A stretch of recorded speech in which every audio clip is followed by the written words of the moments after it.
My fantasies are too embarrassing to share. Oh, bless your heart. Honestly, if you think that your fantasies are too weird, too strange, too unusual, too kinky, too dirty, too whatever, I promise you, you are not alone. So I love the craziness of fantasy, because it's like we can explore this part of ourselves without needing for it to be a reality. This is actually a private, safe space within our minds where we can go to explore what turns us on.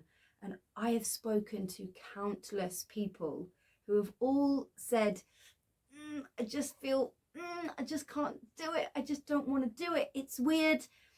And so first of all, I just want to say that you never have to share your fantasies, okay? There's no pressure. This is your own sexy little play area in your mind, okay? There's no pressure to share. But one of the things I will say is that if you haven't shared your fantasies with anyone, how do you know that they're not going to love it too? This is part of my job. I help people to discover what it is they like, or maybe they already know what they like, but they haven't shared it with someone. And it does take a lot of courage. But when you do actually step out of your comfort zone and say those things out loud, it can really take the shame out of it. And I'm in a network of people, you know, sex and relationship coaches from all around the world. We're very open, we're very honest, we share this stuff, and we work with people and help them share stuff. And there is nothing that you could say that would surprise us, literally. And I really like the weird, the wonderful, the crazy, the different, the, you know, the naughty, the, all of that stuff. Totally does it for me. So I'm just saying. And loads of people that I know. But it is a really good question. Thank you for asking and putting it out there into the world. And yeah, if ever you do need any help with like just sharing those inner secrets and fantasies, I got you. Just contact me. I might regret that, mightn't I? I'm putting this out on certain platforms. Everyone gets screened anyway.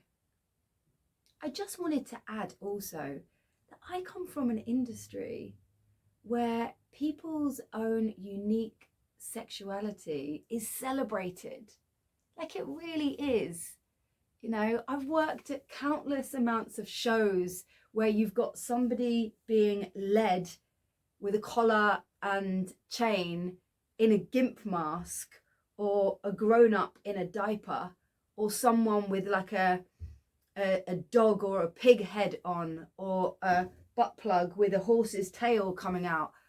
And, you know, or different body shapes, and all like, you know, string vest in someone with like nipple tassels, and they're like a size 20 whatever. And you know what? Everybody in certain circles, in the right circles, are just celebrated. Because what happens if we don't, and this is no pressure, by the way, this is no pressure for you to say anything you don't want to say or share a part of yourself that you don't want to share. But by not exploring that with safe people, with the right people, what we end up doing is we just suppress it. We think it, we feel it. There's certain things that just totally do it for us. It might be a bit wrong. I personally like the wrong stuff, but anyway, if we don't embrace it, if we don't share it, we're just in it on our own. I suppress, I avoid, and I don't get to live out any of these. Sometimes fantasies can be lived out. Other times they're just way better in my head. But yeah, I love talking about fantasies. Love it.